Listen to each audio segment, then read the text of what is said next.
for this, and since dragged me in, and Hugh is a renowned sailor, an expert according to the article in the Flow. And I've sailed with Hugh for years, and he is an expert, and he's a wonderful sailor. So when we were booked, we were just the kind of skipper, manager, and part-time engineer mate of Brian Boru. We now have different jobs as of the past 2 weeks. I'm the executive director of vessel operations for Atlantic Youth Trust. I have 2 tall ships, my responsibility, both of them in yards, both of them costing a fortune at the moment. I can't wait to get them out of the yards and starting to work in the next few weeks. And Hugh is the chief engineer of Atlantic Youth Trust, responsible for the engineering side of the 2 vessels and also relief mate for both of the vessels. So it's a big development for both of us. It's an exciting time, and we're going towards the end of it. We're going to tell you what's happening, because we're probably on the cusp of the biggest opportunities for traditional sail training in Ireland than we've seen since the launch of Asgard 2 in 1981. So I'm going to hand you over to Hugh, and he's going to tell you the Brian Boru story.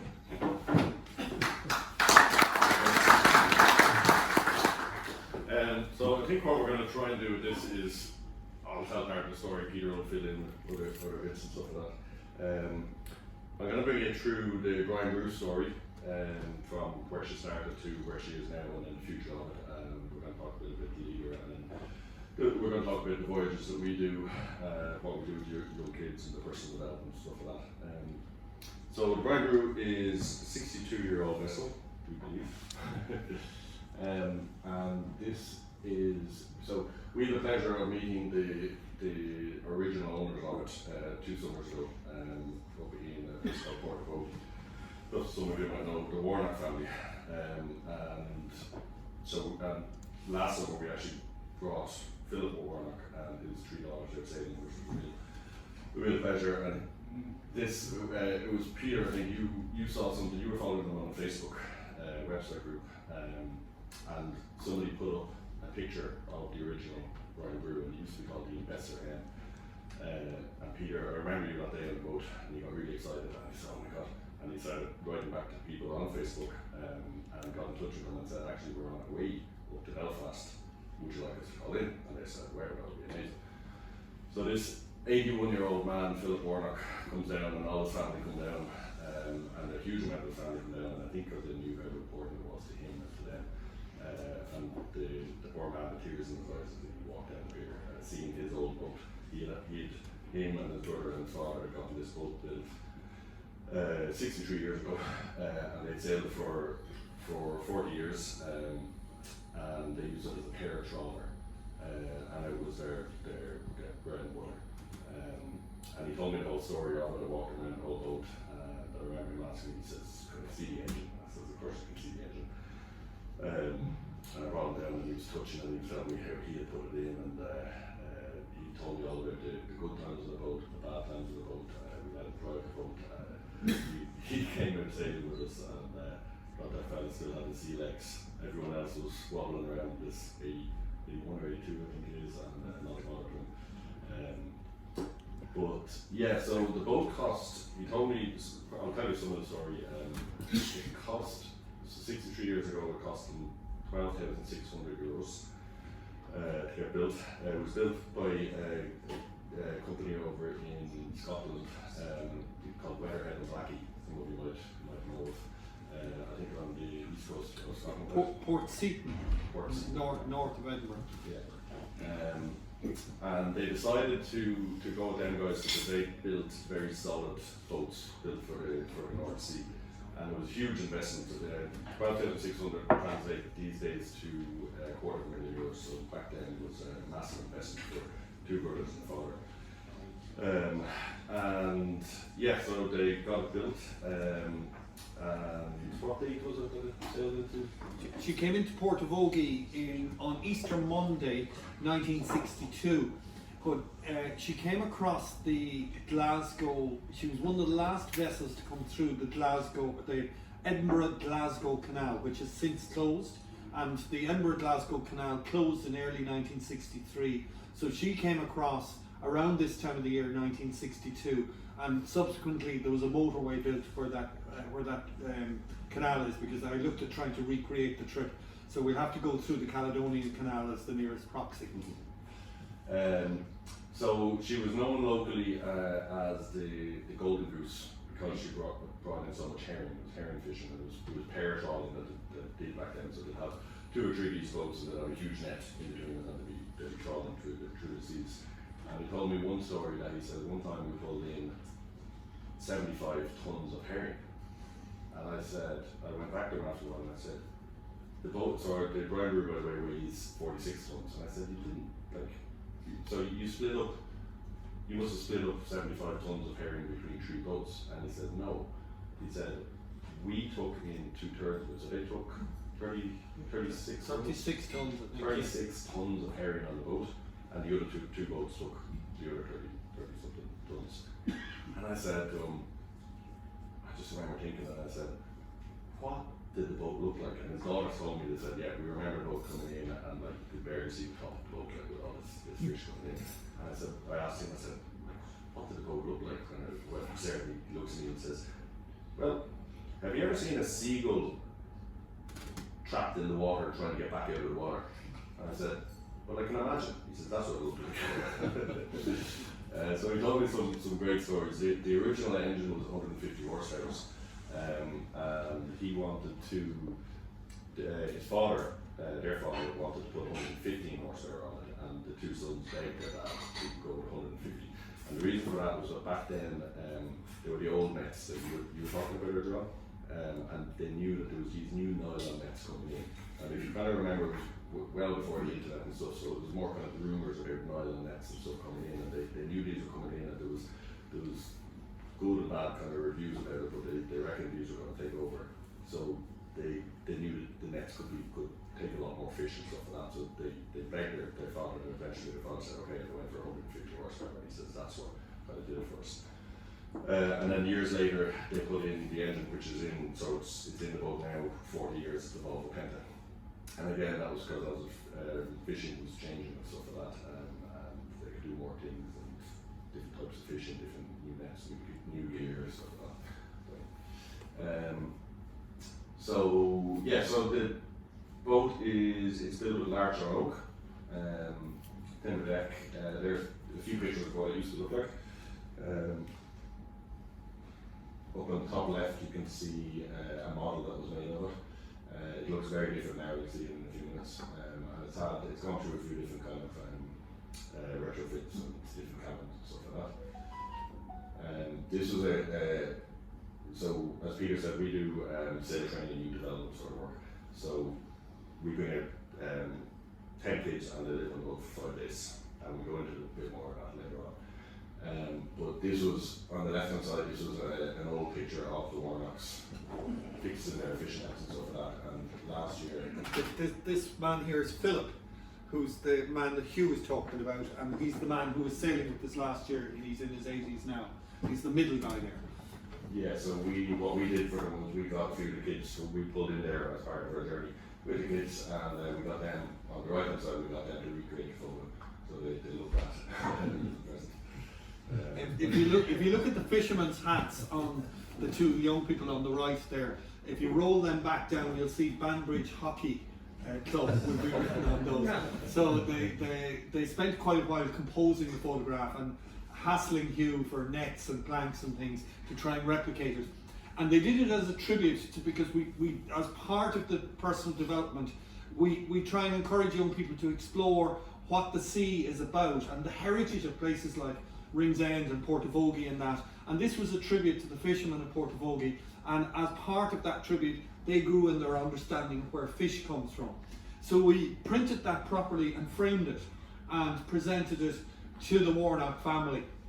And Ellie Warnock, who's about my own age, rang me. She was very annoyed. She said, do you know you're responsible for removing my graduation photograph from the mantelpiece in my father's house? So that photograph, which was by the teenagers in honour of the fishermen. So we're building on that heritage, and this is what we hope to do with Leader, building on the heritage and connection with Ringsend. Back to you, Hugh.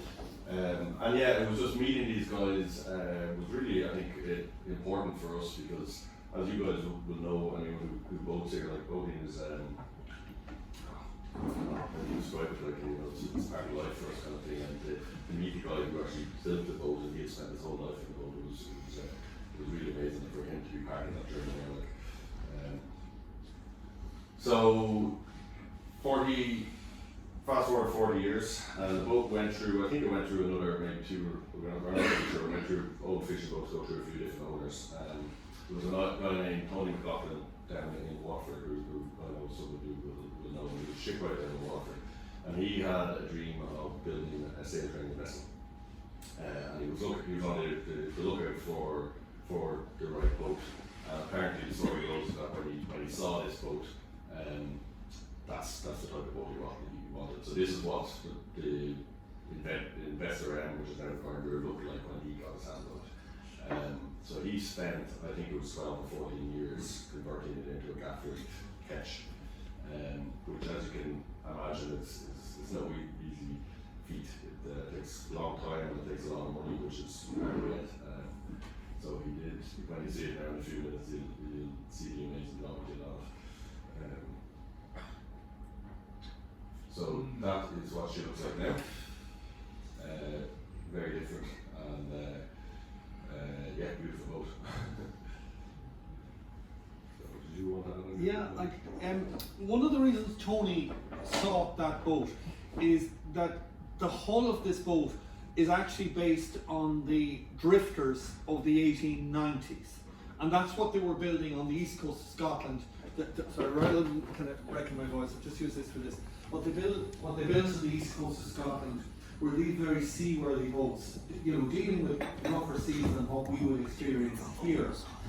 But when they brought in the engines, they made them slightly beamier. But when the monarchs went over to specify the boat, and they drew their own drawing of the boat and said to the shipwrights, can you build something like that? And basically the shipwrights said yes. So they made her beamier again. So she's 17 metres on deck, which is I think 57 feet or something like that, and she's 5.5 metres beam, so she's quite beamy, and she travels really nicely at sea, but she's got this wonderful beamy stern. But the reason that Tony went after her, instead of say an equivalent BIM boat from around the same era, the late 50s, early 60s, which many of you know about, and I had a look at a BIM boat of the same size down in the inner harbour in North Harbour, Cape Clear last year, and I measured the distance between the ribs. The ribs on her are heavier than the BIM boats, and they're much closer together. So there's a lot of sailors in this room. Essentially a rig is like a tensioned bow and arrow. So when you put a mast and a rig on a boat, your ribs have to take that tension. Now, I learned about wooden boats by sailing a boat designed by a man from this parish, John Breslin Carney, and I learned a lot about sailing by sailing Dublin Bay Mermaids and cracking ribs and the things because I put too much tension on the rig. So I'm applying that knowledge scaled up here. So this is why he chose this Scottish design of boat, because she's double ribbed and she's got this beam. So Tony went after this. So essentially this boat became the first in class, and Weatherheads continued to build these for about 10 years. And there's a close twin of hers from about 1965 that's working as a passenger boat down in the Mediterranean. And I'm just going to read, this was written by Tony himself and published in a float a couple of years ago, or in 2017. Sadly, Tony passed away from cancer a couple of years ago. But he wrote beautifully. He was an artist as well as a shipwright. Running before the wind in a gaff-rigged, canoe-sterned, heavy displacement wooden ketch can be a joyous experience. The long keel and easy run aft combine to allow the vessel to steer comfortably, with little giddiness or sheering away. This is particularly true when the wind is slightly on the quarter, which it was. He's talking about a trip from Waterford to Wicklow. When you happen to look at the massive sheeted out main and the mizzen sails, you get a true feeling of the power of the gaff rig, with the maze of sheave blocks and running rigging suddenly making sense. The backstays, the peak halyards, the topping lifts, the throat halyards, the preventers, the main sheets, all working in harmony to support the great bellies of the main and mizzen sails. The easy yet continuous swaying motion against the backdrop of the blue summer sky could hypnotize you into believing that you were back in the age of sail when engines were unknown. Tony McLaughlin.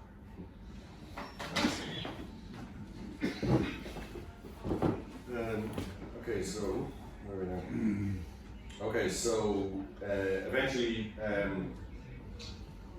Tony, for I presume different reasons, decided to put the boat up for sale. And this is where I suppose the story splits a few different ways. So, as Cormac was saying earlier on, we used to have the Asgard, which unfortunately sank. And after the Asgard was gone, a few people from the Asgard came together and said, sail training is really, really important. So let's start another organisation, but let's not own a boat, because owning a boat is super expensive and takes a lot of time and a lot of money and stuff like that. So they developed what's now Sail Training Ireland. So Sail Training Ireland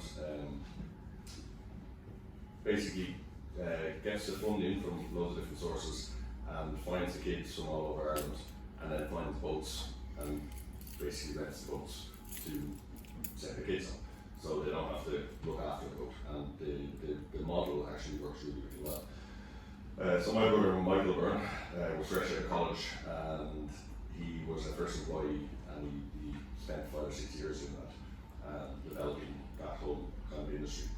So when the Brian Boru came up for sale, myself, Mike, and another guy, Jonathan, decided to we kind of put our heads together and we said, well, we all kind of know the industry pretty well, so let's go at it and let's see if we can do this. So that's where we came in. Dublin Under Sail was our company. So what do we do with the journey? We do 5-day sailing voyages, and it ranges from 11 to 17 year olds. We do other bits and pieces in between. I know some of you guys are going out onto the island this weekend. We do small trips at that company, things, adult trips and stuff, but the main thing and our passion is the 5-day voyages with teenagers, and that is through Sail Training Ireland. So we're mostly through Sail Training Ireland, so they get funding and they find the kids and they send them on our boat. You might be pleased to know that Sail Training Ireland have actually started doing adult trips this past year, I think it is. And what we've done with them is 3-day adult trips. So we had one group of women came on the boat last year, and we did 3 days with them, and the message I got from them afterwards was, Hugh, that was fantastic. Because I got so busy on the ship, I totally forgot about my life for 3 days, and I couldn't worry about anything, and it was like a week's holiday. So it turns out that sailing voyages are just as important for adults as kids. But yeah, so on the voyage, a typical voyage will, let's say we will sail from Dublin to Wexford or Waterford maybe, and Waterford down to Cork, and we'll spend 5 days. And the beauty about our boat is that it's small enough to fit into all the small harbours. If we had a huge big pirate ship, it can only get into 2 or 3, maybe 4 of the harbours in Ireland. We can get into all the small ones. There's pictures later on where we got into the smallest harbour in Ireland called Feathered on Sea. Feathered on Sea, and then we didn't go into the harbour, if many of you know, but we anchored outside it. And we take quite a passion in actually calling into all these different places, and the locals getting to know us. So now when we go down to Kilmore Quay, we have loads of locals come on and oh, you're back, and they all know what we're doing. If we go down to Baltimore, Kinsale, or Crosshaven, we'll have some of the locals coming down and taking their lines, and some of the fishermen giving the kids a bag of crabs, or all this sort of stuff. And so it's developing the kind of industry for us, but all the people love to see it happening, and the more they learn about what we're doing, the more kind of passionate they get about it, and they love to see us coming in there. We have great kind of partnerships with the RNLI, the Navy Guard, the Coast Guard and stuff, and they'll do drills with us. When they know we're out, they'll send one of the RNLI boats out, and they'll do a few kind of drills around us. Last year in where was it they came on? The 5 drills with kids, lost me. Dunmorries. Yeah, so Dunmorries, I was actually on the boat today, but the RNLI came along and they simulated a fire drill with the kids of what would happen and stuff like that. So they take a lot of passion about what we're doing as well, and to show the kids what they're out, And the kids love doing things like that. They'll bring them into the RNLI office and they'll show them all about the speedboat and stuff like that. We started going into the Navy base down in Hull There's a few pictures here later on. We called into the Navy base. One of the captains of one of the ship found out what we were doing and he invited us in. So we pulled up right beside one of the Navy ships and the kids got a tour of the whole place. And then for the whole trip we got the kids busy. So what the kids think they're here for. And of course they're fun because it is all about fun. And they think they're there for the fun of it and to learn how to sail. What they really get out of it is the personal development. They'll do, we'll put them into watches, we'll put them into rotas, we'll put them, they'll learn how to sail, they'll learn how to navigate and steer. They'll do all the cooking. So we'll split them into watches and each, if there's 10 kids, each day 2 of them are doing the cooking for everyone. And it's amazing what you see happen with the kids, that you get a couple of lads coming along saying, hey, I don't want to cook. But we said, well, you have to, and you have to feed everyone, and it's actually one of the most important jobs. All the jobs, they realise even the smallest jobs are really, really important because you're acting as a whole team on the boat, and if you don't do your job, well, then other people suffer. So, what we'll do is, and Peter's very good at it, is that at the end of each day we'll debrief kids, and we'll debrief them as a group, and then we might take someone aside and kind of talk a bit more kind of closely to them and stuff. But you get like we've had guys who won't take any interest in the cooking, and we try to say, well look, there's some guys who have allergies to this and that and the other, and they won't care and they won't do a shopping list properly and they'll just cook something crap. But by the end of it, we have a nice chat with them and say, well look, there's lots of people hungry now that didn't eat, and then they start feeling guilty, and that's where the personal development goes. And we've actually had some kids come back to us and say, you know what, I did that really badly, can I put my hand up and cook again the next night? And they wouldn't have to, but that's where the kind of whole learning comes into it. And it's the same with the navigating and the steering, is that over time the kids learn, across their fun there, and it's a lot of fun, but it's just so much more deeper than that. They learn how important it is. We had one kid who we sailed out of Cork and Dublin, I think it was, and we put him on watch, so we will always have someone on watch, a lobster pot watch, it's the main thing. But we got the poor kid up at, was it 4 AM? Yeah. So we got the red watch up at 4 AM to leave, and we had to catch a tide, and I said to this guy, okay, I think I won't mention the name. Don't worry, forgive him if he watches this. But we put him on lobster pot duty, and he was up the front of the boat, and I was sitting beside, I think it was Maya, who was steering, and I was just having her, and I was watching him on the front of the boat, and he had his back turned to me, and his skull up like this, and I kind of knew he wasn't watching, because it was 4 o'clock in the morning, and I suspected he had his eyes closed. And next thing, I've been working on the boat for so long, and I'm sure a lot of you guys will kind of understand is that you get used to the sounds of the engine and the speed you're moving at. And I just looked out, and I remember it was my unconscious brain said something to me as I looked out of the water and how fast the water was going by, and then my conscious brain came kind of clicked in and kind of said, there's something wrong.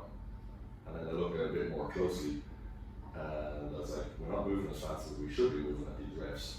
And at that point I looked up and I saw Peter running back saying, I heard something, we hit something. And then 2 of us said, lobster.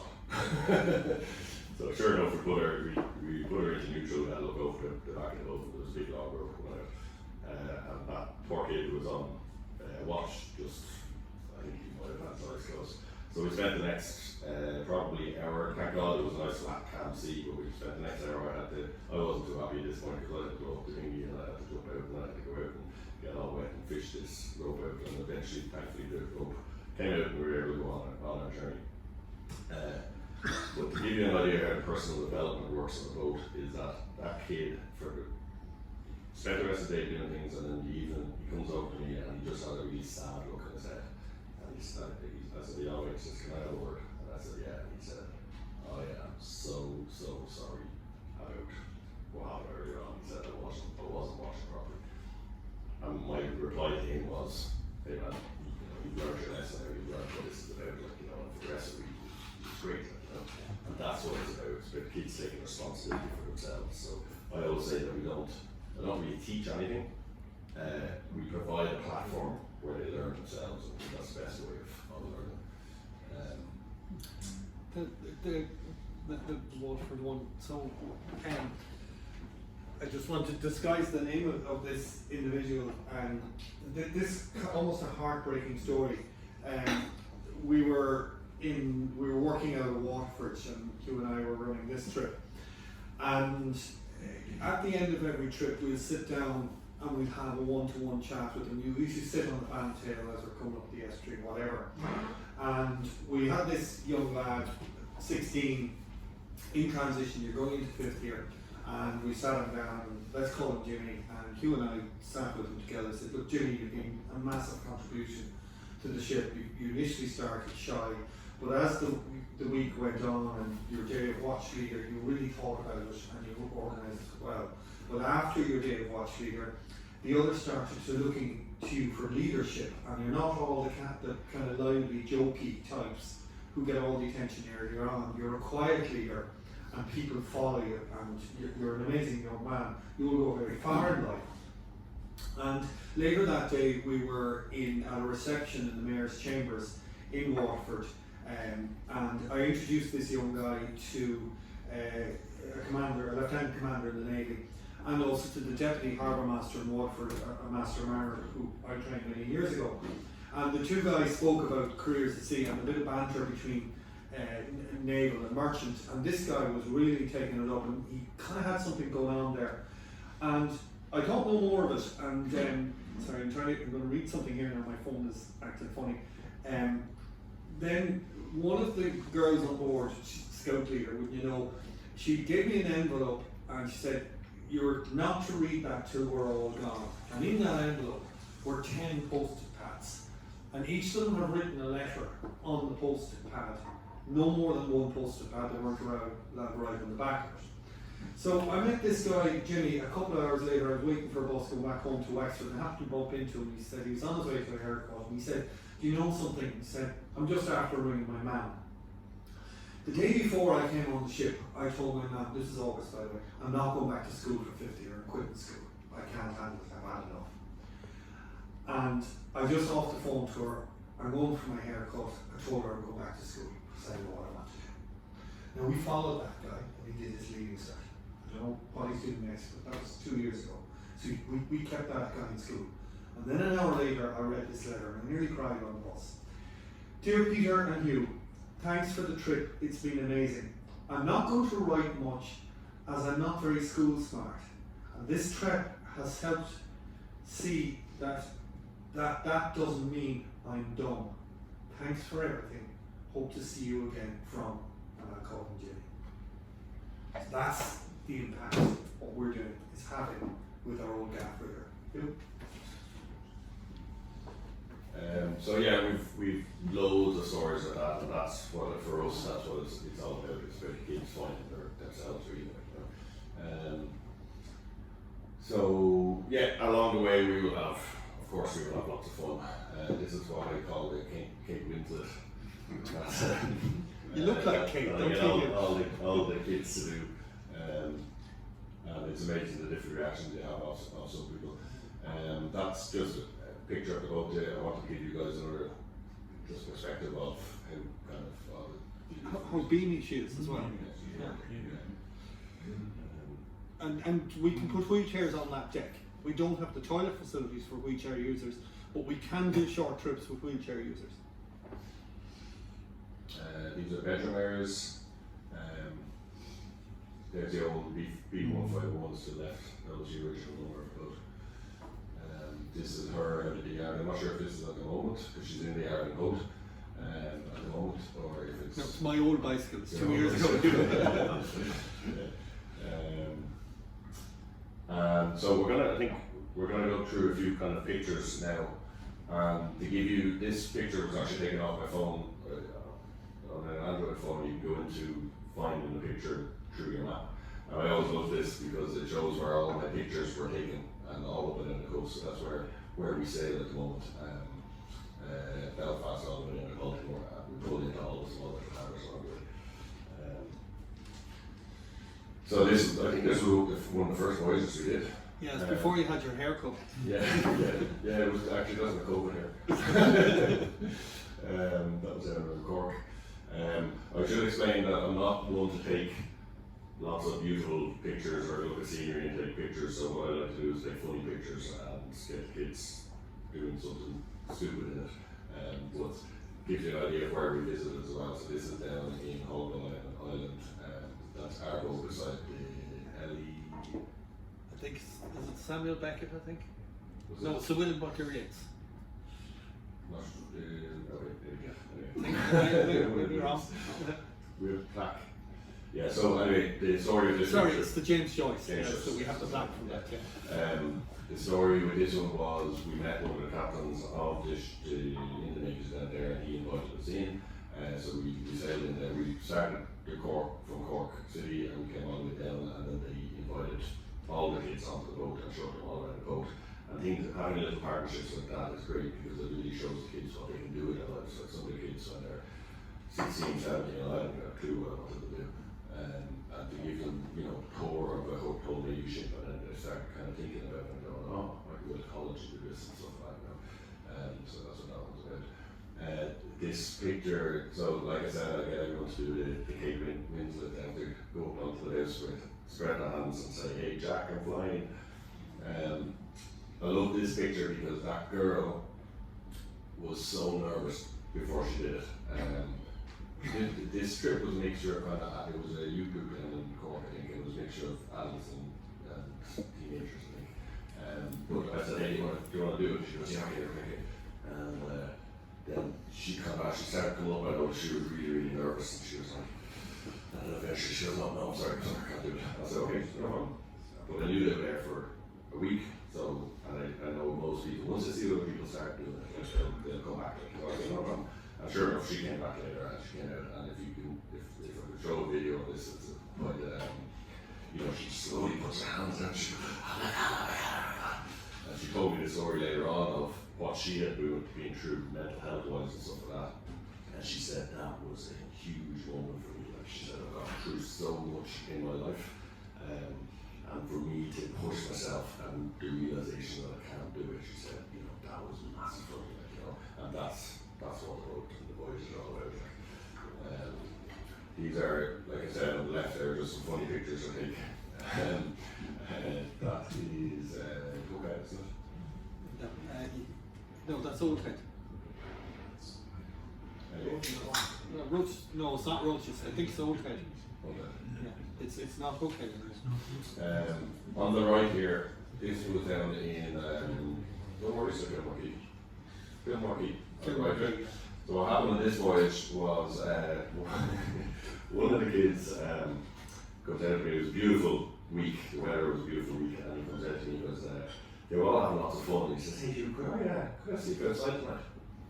And I said, yeah, if you want, okay, yeah. And I said, oh yeah, he slept on top of a cabin.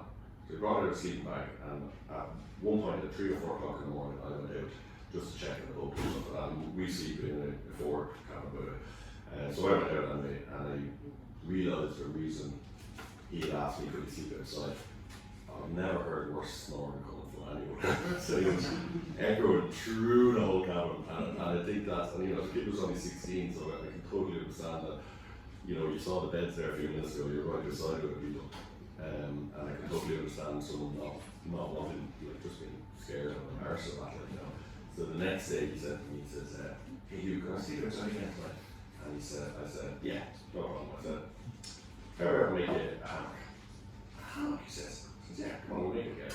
So I pulled out an old fishing net. This happened later on. I pulled out an old fishing net. I couldn't actually find a picture, but at the back of the boat, underneath the gaff, we spread out, we put 3 or 4 lines, spread it out, and I rebuilt the coolest hammock ever. And this kid around him lying back on the king, It was great. And then all the other kids saw him and they said, we want to sleep outside. And so I said, what are we going to do? So I said, okay, fine, let's just build a big 5-man hammock. So that's what we did. We pulled out another net and we spread it all on the whole deck, and 5 of them all slept in there. I think they lasted until about 1:30 or something, and they got a bit cold. And I came out at 3 o'clock and most of them got into bed, but that's what the voyages are about. this is just one of the girls. This was the adult trip we did actually, and I just love this photo. Like I said, I like to try and take funny pictures. I'm still mastering this one, I'll get it, but the title was How to Get a Ship into a Glass Bottle. That is the Navy sailing ship, if some of you know. She's in Bulgaria at the moment, I believe. I was on board her today actually. Yeah. She's just had a refit in Portugal and it's looking great. So these are when we had pirates on the boat. We pulled into East Ferry, and one of our crew, Sinead, it's a really great crew, and she went off to do the shopping. So we pulled in, like, I think we finished there on a Friday, and then we had the weekend off and prepare for the next voyage on Monday, and that will go from East Ferry to Baltimore and back or something. So Sinead went off to get shopping for on the Sunday, I think it was. No, Saturday she went off to get some shopping for Monday. And yeah, I told her everything to get because it was grand. She went in and she's like a girl, she just threw her at home. She got a lift in and she threw her at home to get back. And she comes back in the boat and said, how'd you get on? Yeah, got on shopping, got this, there you go, blah blah blah. And then as you're walking on, oh by the way, we have a group of pirates coming down later on, they want to sing a few songs. And because it was just gone off? Just gone off, yeah. Battery's gone on this. Just speak up. Okay. So because it was where was it? Because it was Sinead, I kind of said, oh, that's typical of Sinead for her to invite pirates down or something like that. So these are an actual band called the Molgots, and Sinead was hitching a ride, and this fella picked her up and was riding her down, and then after a while he said, so hold on a sec, you have a pirate ship? Yeah, I have a pirate ship, said Sinead. Well, I've got a pirate band. Could we come down and sing a few songs for promotions? She goes, yeah, of course you can. So they came down anyway and they dressed up, they were doing promotion, I think they were playing an Electric Picnic and they sang a whole lot of songs and we had a great album. That was the poster for Electric Picnic that year. So if you ever want to see shanty band, look these little guys up, Mulgoggers down in Cork, they're great bunch of lads. This is one of my favourite pictures because I think it just captures the spirit of Brian Boru and what we do and the sail training that we do. This poor boy in the middle was, there was meant to be 2 other boys on the trip and all the girls. And his mother told me, she says, I met his mother at the end of the week, she says, yeah, as we were sitting in the car waiting for everyone to arrive, and you know, these kids generally wouldn't know each other. You might get 1 or 2 of them knowing each other, but generally not a lot. And she said her son was sitting in the car looking, and there was a girl going past, and then another girl, and he was kind of getting a little bit edgy, kind of going like, where are the lads, you know? Yeah. And it turns out that 2 of the lads had dropped out, so he was on his own. And he was a shy kid, but to be fair to him, he said, flip it, he came and he did the journey. And you know, what happens in all of this is that a team and a group forms, and they start looking after each other. And even like what I noticed, and I've been on lots of different tall ships, but I noticed that some kids in normal everyday life, they wouldn't get on with each other. But it's really magic what happens on a boat is that they start to gel with each other because they can't fight, you know, they can't say here, flip off, get away from me kind of thing, because they're on a boat and there's not many places they can go. So a huge bond formed between all of these, and they were a really great bunch of kids. So at the end we got a group picture that he could bring home to his friends. we knew this lad, he was quite a shy lad. We knew after, they're all 16, every one of them in the picture is 16. We knew he'd go home either a mental wreck or the happiest boy in Ireland. And Hugh mentored him, and I think he learned a lot about life, sharing a bedroom with 8 girls. That was a particularly nice group, and they were a mixed north-south group. And we went alongside another tall ship, and you know, the Brian Boru she's a converted fishing boat. She ain't no luxury yacht, and we don't promote her as luxury. It's pretty rough and tumble on board, no personal space, limited everything. So what we promote is the inner self on the boat and create this atmosphere. We've been really successful with it. But we went alongside another tall ship in Ballyholme Bay for a visit. I won't name the tall ship because the story doesn't reflect terribly well on them. And it's a beautifully fitted out vessel, like a luxury yacht inside. And there was this group of 8 young women and this lucky or unlucky boy, I don't know which it was, were on board. And we encouraged a cross visit, but they came back after about 15 minutes, and the story came out a little bit later, is that there was a group of guys who were together from the same well-known rugby school in South Dublin, and they behaved very badly to the 3 girls from County Down, and remember we're on the coast of County Down, and started mocking them for their accent, which our group, as a group, decided they didn't like this, and they left the boat. And I only found after when we went away, and we were then in Bangor for the night, and we had to go back out to that vessel. She was too big to come in, and to deliver some stuff out. And I said, right lads, we're going to do the Michelle Obama here. They go low, we'll go high. So what we did is we practiced the Mexican wave, and also we practiced that they would do the boat handle. And Hugh and I hid on the other side of the boat and the other crew member, so we wouldn't be seen from the other vessel.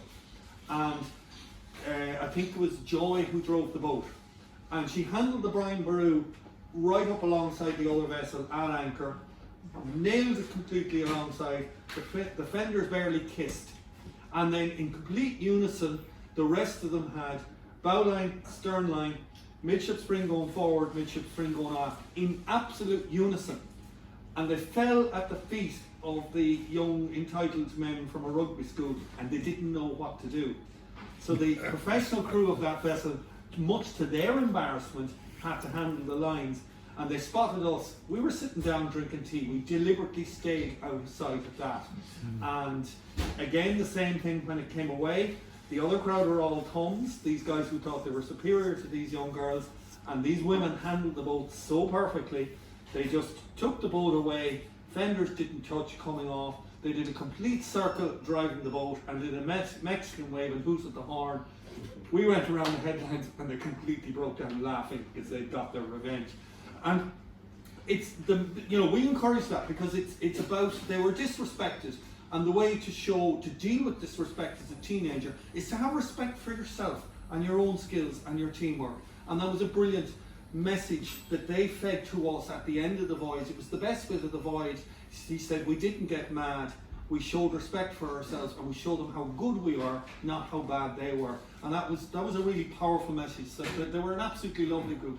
Yeah, and this picture just encapsulates what sail training is about, and for me, just the joy in all their faces, just the team that they had built, and it was great. They actually jumped on for a visit onto that boat we were talking about that day, and I said, oh no, it's a beautiful boat, they're going to be coming back giving out to me now that boat has 3 showers and they've got their own bedrooms and stuff like that, and they jumped back onto the boat. Right, you were ready to go?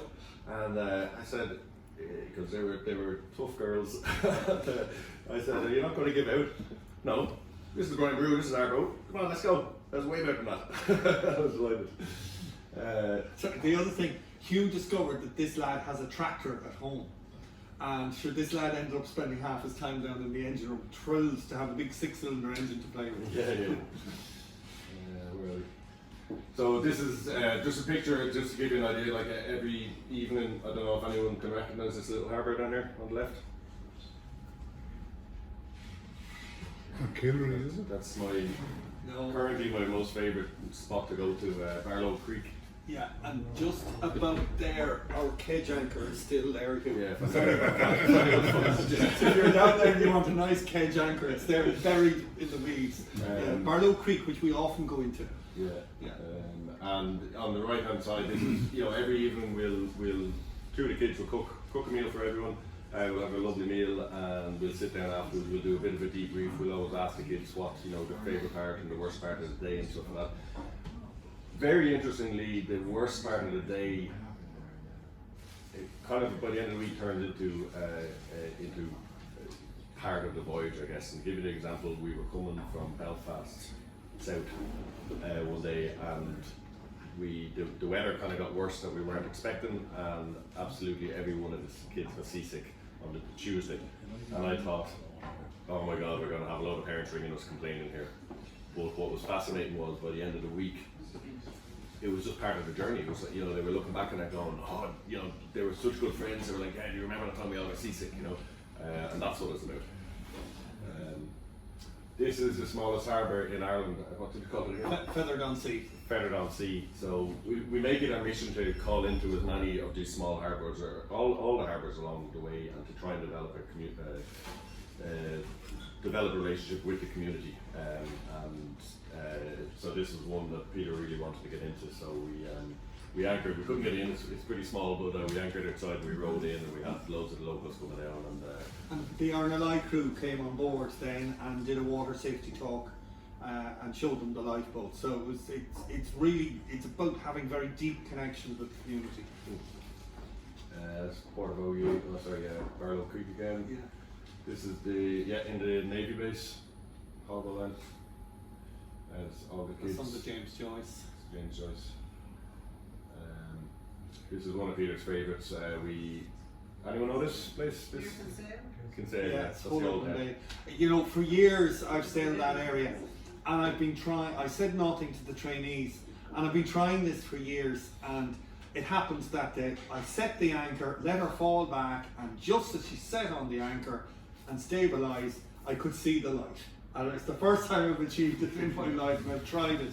And I said, and I had all the kids focusing the other way, looking for pots and things. Now everybody look this way, and the big wow happened. So we launched the dinghy, and very, very rare that it's safe to go through, but it was so calm that day that they took the dinghy through. So that's Whole Open Bay East, and they were able to take the dinghy through to Whole Open Bay West. So I've anchored either side of that. And we let them do different things. We do things like that. We let them go swimming if it's the right conditions, and paddling around and sort of stuff. Oh, you can't see my rainbow. Yeah. This is actually a great picture. If you can, the lighting is great. There's a rainbow coming right out of our mouth. That's Carlingford Marina, and we've turned the boat in Carlingford Marina. Now she's 17 metres on deck. She's about 21 metres, including the bowsprit. But the gap we've to turn the boat in is 19 metres. Yeah. And we can do it without hitting. It's scary, but we can manage it. I lose a little bit more hair every time. Yeah, Hugh loses hair. Stays to look after the boat. That's Hall Light up in County Louth. I like this one. It took me a long time to get that picture. Waterford, yeah. This is the original owners. That's Philip Warnock in the middle there, and all his daughters and family and stuff like that around this. Okay. Boat head can sail. Oh, very good. This is my best one here, right? It takes about 50 pictures each time to get it right.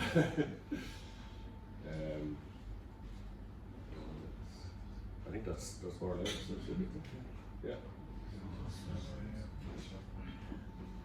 Oh, sorry. This is quite a special moment. So Ireland has 3 sail training vessels. A lot of you will know the leader in the middle there, and the island. Yeah, the island up front. And last year the island was sailing to Madeira. Some of you might remember, from Dunleary, and I found out, and I rang Peter and I said, Peter, let's hijack this event. So we rang because the leader happened to be in and the island was coming in as well. So it was the first time that the 3 sail training vessels were in the one place at the one time, and we all know each other at this point, and we're good friends. We try to help each other out and enough. So I rang the leader in the island and said, hey, how about, you're sailing to Madeira, how about we escort you out? And we did that, and it was for me and for Peter and for everyone, it was just a really proud moment, because we've been at this for 4 years, nearly going into 5th year now, and to have all the boats in one place and to sail out was just magnificent. So what happened that day? I was skippering the Brian Boru, Alberto, who's the main skipper for the leader, and Odin on the island, and we had a little private chat beforehand, and we arranged a different radio channel, because there's a big flotilla of yachts seeing us off. Unfortunately, it got foggy, so the plan was that we would all sail out head to wind, and we would hoist, because we had the same sail plan, and we would hoist the sail plan in exactly a coordinated manner. So mizens, mains, and then we would bear away, and we would go staysail, jib and flying jib all at the same time. So we had agreed that if anyone and this is the old gaffers, so you fully understand. Do your gaffs ever get stuck? Never. No, okay. Yeah. And ours never does either. So we agreed that if one of our gaffs got stuck, we'd stop. So as far as everyone could see, we coordinated the stop. So sure enough, one of them got stuck. So the mizens all went up together, and unfortunately I don't have a video of it, and then the mains went all up together, and so then then the really heavy fog came down, so all the spectators disappeared. So we were going to bear away anyway. So instead we threw it out on the radio that the last of the three, after we say go, we're going to put the staysail up, and the last vessel to put the staysail up would buy a bottle of rum for the first person to put the staysail. And I reckon we were on a bad number actually, but I threw out the bet anyway. And sure enough, we had a bit of a visitor crew on the Brian Boru, more or less people we picked up off the wall, general plastic yacht sailors, no concept of peaks and houses. So, no, story's not finished yet. Plastic yacht sailors with no concept of peaks and throats. So Hugh beat them into getting these sails up. So when it came to the bet, and 5, 4, 3, 2, 1 go came over the radio, and the bigger crew on the leader, so their staysail started flying up and jammed. And the leader, the island was going up slow and steady, and we got ours up first. And about 4 months later, we had the 3 vessels together for the second time, only the 3 vessels ever. And Alberto hopped on board our boat, permission to board, and pulled out a very nice bottle of rum. I'm sad to say the rum didn't survive the journey because the bottle was empty. We were all off duty, and all the 3 crews are there, and we enjoyed the rum together as friends. Little did we know a few months later we'd actually be colleagues and we're working for each other. So the 2 boats now are under the same, the near 2 boats are under the same management, but we work very closely with the island and we share a crew. And if you look close at the island, her deck lights have written in indelible marker, robbed from the Brian Boru, because there was a bit of a panic before they went out to Madeira. They rang me, I was uptown, would you find someone here in Dunleary where I could buy deck lights? And I said, are you joking me in this short notice? So I rang you, get the screwdriver out, take our deck lights off, hop into the rib, and what happened? Yeah, well, cut them off and I brought them over to the island guys, and I made sure to write on the back of it, robbed from the Brian Boru. So and they're still on the island. Still on the island. And we have their davit actually, don't we? Oh, that's right. Yeah. So we rob things off each other. And it's great for us. We've developed a really great friendship with the other 2 boats, and it's really great to have to support each other and stuff like that. Like so. Who owns the island? The island. The island, it's quite a complex charity. It's described as Illan on the east coast. You talk to someone from Cork, it's the island. It's the island river that goes through Skibbereen. So I spend a lot of time on the south coast. I tend to call it the island. She's operated now by Sailing into Wellness under quite a complex charter agreement with the trust that under Gary McMahon did an amazing job of rebuilding the island. She's a beautiful boat, and it's well worth getting on board. I know some people want to go and sail. Some of you guys are going this weekend, right? Yeah. She's absolutely stunning. She's beauty. Yeah, and A.O. Din is the skipper, and he does like a drop of rum. So would you put your hands together and buy a bottle of rum and bring it down to him? Okay, and you'll be friends for life. Yeah. He's going to really love that I said that. So that's it. I think Peter, if you want to talk a bit about the new kind of. Yeah. So kind of since we were booked to do this, the world has changed a little bit, and so under the banner of Atlantic Youth Trust and Silvery Light in Northern Ireland and ourselves are all coming together, and we're a north-south charity incorporated separately in both jurisdictions to keep people in compliance with charity law, and then there's an operating company under that, and we're running these 2 vessels, the Leader and Brian Boru, as a fleet. We've only come together in the past 5 weeks, so it's been a baptism of fire for myself and Hugh and the team around us, and we have a wonderful team around us picking from the best of all the organisations, and we're going to be based in Dunleary and in Bangor with the respective vessels, but we are on the acquisition trail for another Class B tall ship, so it's a coastal vessels, similar. We particularly want a vessel that's less than 24 metres on deck and less than 80 gross tons, because that's where the sweet spot in terms of costs and scheme of complement and qualifications that the crew are. So it's 12. It'll be 12 trainees, and we've identified a couple of candidates. So our intention is in 2025 we will be running 3 vessels on the Irish coast, and therefore have capacity of 34 or possibly 36 trainees, because we're looking at rebuilding the internal of Brian Boru this winter. Now the Asgard handled 20. So we are already in excess of the capacity of the Asgard, but we're north-south, whereas they always had something like the Lord Rank or something similar. But next year we will have greater capacity, the greatest capacity that has ever happened in Irish sail training. So when the Asgard sank on the 11th of September 2008, and many of you woke up to the news, and what a tragedy. And you know, everyone's aware we lost 2 things. We lost our national sail training vessel, and we lost the opportunity for young people to go to sea. I was one of those young lads in 1984, joined the Asgard, and I learned 3 important things on it, but the camera's on, so I'll tell you when the camera's off. 3 things on it. One of them was sail, the other 2 I'm not going to repeat on camera. And I had an absolute ball of a time, but it stood with me. And every time I stand on the deck on the first day with Brian Boru greeting the young people, I have Eric Healy at my shoulder.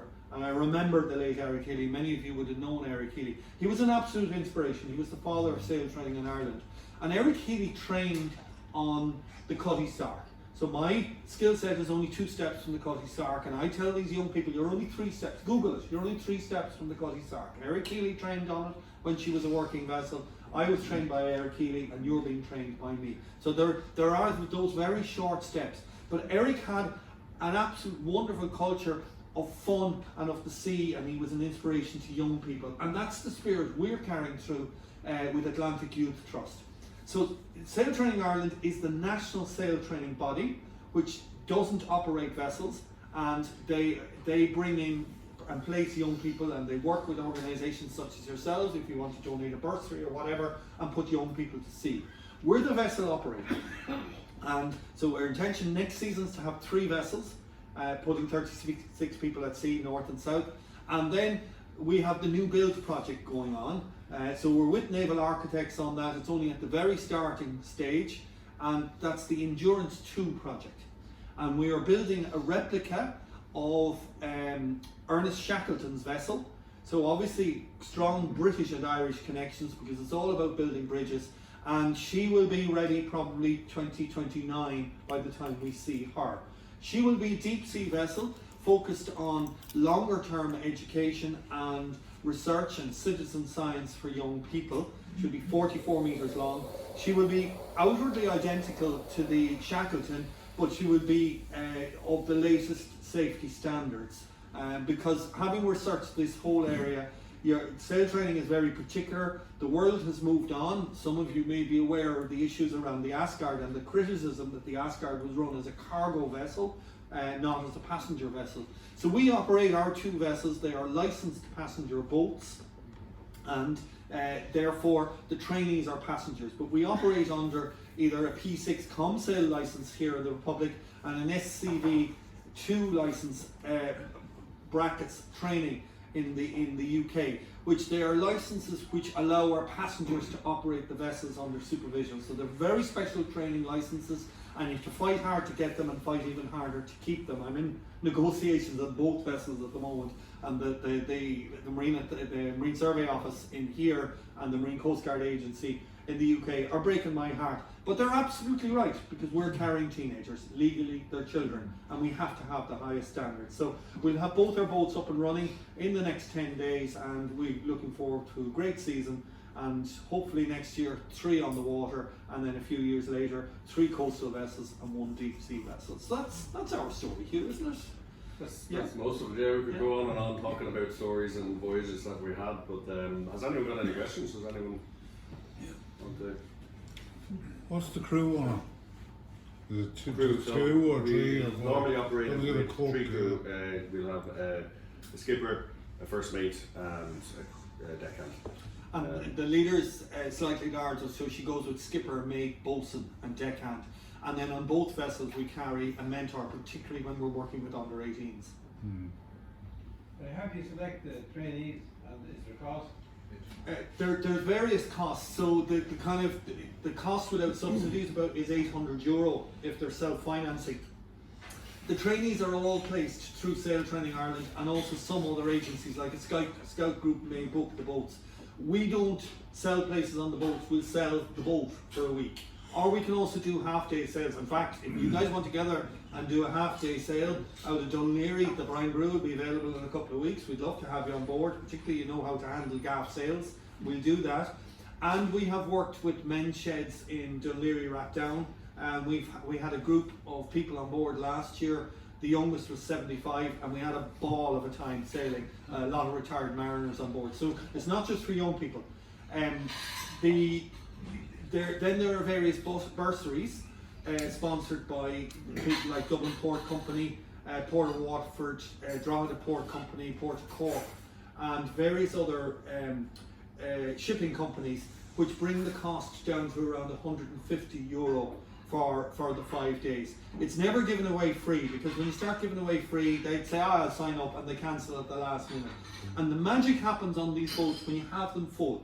If you've 10 booked and it goes down to 7, you can't run your watches and you can't run all the development stuff. So we push hard to make sure that they are definitely coming. We work with the probation service, so that fee tends to be paid by them. But we aim that the young people being dropped off at our boats come from all backgrounds and a mix. We don't want a boat full of people from the probation service.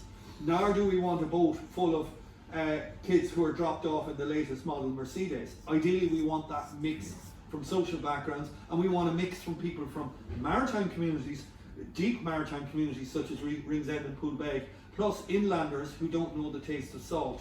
And it's where the mix happens, it's where the best happens. Sure, we've plenty more questions. We were in the bay when all 3 boats were sailing, and we made sure we're only a little Cornish crowber, so we made sure we were to weather them all. I saw you that day, actually, yes, yeah. And it was a fantastic sight when they were all under full sail in line abreast. Yeah. And when we said goodbye and turned away, the fog came down within minutes. Yeah. And we had to, it was very thick, we had to use the compass to get back.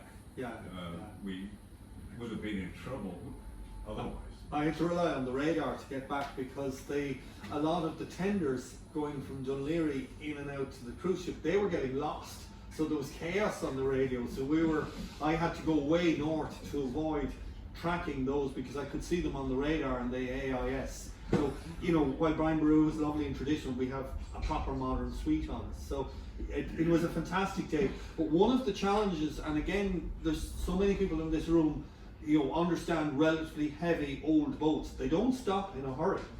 And now, with the leader, it's a particular problem, less so with the Brian Boru, because you've got a 48-inch prop and a 380 horsepower engine. That's a great set of brakes. But we have had some really dangerous incidents by crazy sailing. Usually people with plastic boats, not with wooden boats, so you're off the hook, guys. We had one incident last year when we were coming into Dunleary, where we were going in at about 3 knots. You can't run these vessels less than about 3 knots, because you just lose, the wind catches the bowsprit. So you have to run them a bit faster than, say, a conventional yacht, because of that windage on the bowsprit.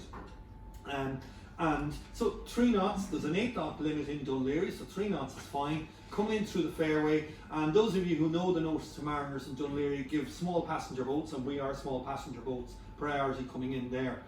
So an adult on a laser, flying along, nice breeze, overtaking us, calls power gives way to sail, and proceeds to sail under our bowsprit despite the yells and the 5 blasts, and we have a very loud whistle on that boat, gave 5 blasts on that.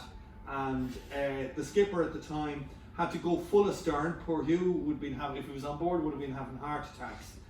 All 380 horsepower going into full astern, and missed that laser by a metre, crossed under the bowsprit. if that vessel had continued, the water would have been red behind. Now, we got a photograph reported from the harbour master, and I don't know what happened, but I gather manners was put on. So he breached the overtaking rule. Overtaking vessel keeps clear. He breached the rule 9B, which is the narrow channel rule, because we're over 20 metres when you include the bowsprit, and he breached the local harbour regs. So there is some crazy behaviour. You've seen it here as well, up here. So we work to best practice, and I make sure all my skippers work to best practice because we protect our reputation. I don't know how I got onto that subject anyway.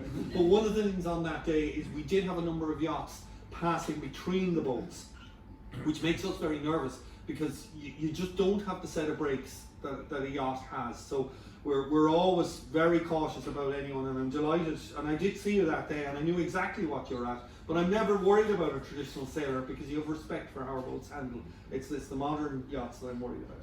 Yeah. Sorry, I really went on a segue there. Sorry, Stephen, another question.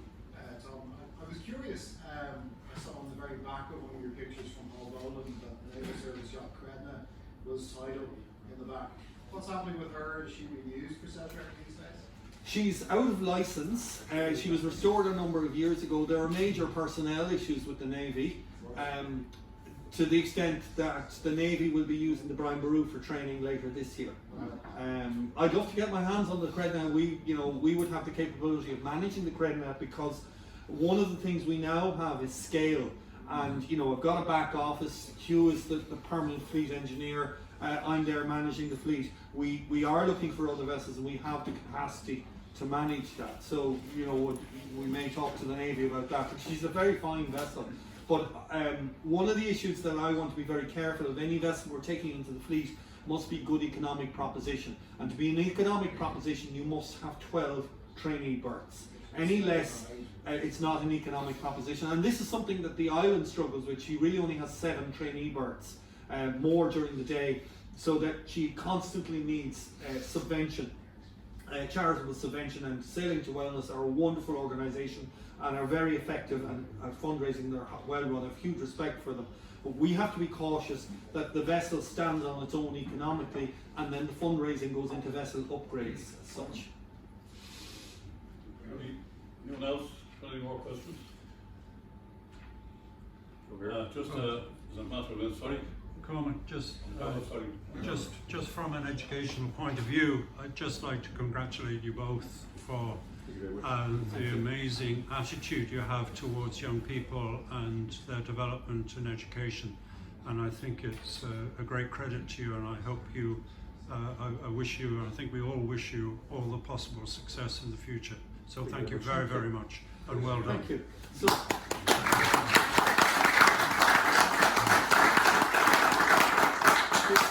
one final point, and down beside Shona, if you pick up that boat and wave it, we've asked that the donations tonight go to Arklow Lifeboat. We were doing a delivery last August, and one of my crew tripped and injured on deck. These things happen, and we had to get her lifted off by a helicopter. But we were in an area like a minefield infested by pots, and Arklow Lifeboat came down. It was too rough to transfer. But what Arklow Lifeboat did is they attended us the whole way.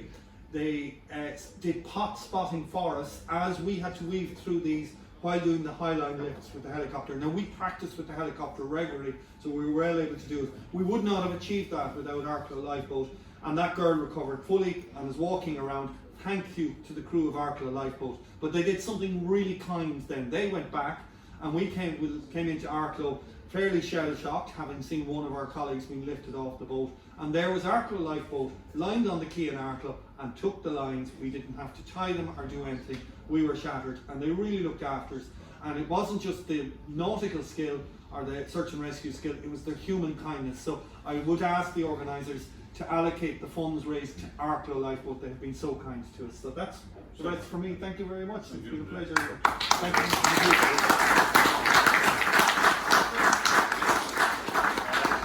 Just one particular point in teaching the rules of the road at sea, I think the point really has to be got across that unlike on the road itself, they have to be tempered with prudence and good judgment in addition to the rigid rule of the road as it's written. As I've seen great instances where with just a touch on the tiller, a vessel could have sailed behind you instead of in front of you. And it's sort of it's going to bring to life sometimes the old jingle that here lies the body of Henry Clay, who died defending his right of way. Yeah, I'm sure I speak for everybody here when I say that was an absolutely tremendous lecture. And I think the one thing that shone through the whole thing was the enthusiasm and passion that you both have brought to the venture. And I'm sure that it will go from strength to strength. And as Paul said there, I think it'll be greatly congratulated. And I'm sure you'll join me in expressing our appreciation for that.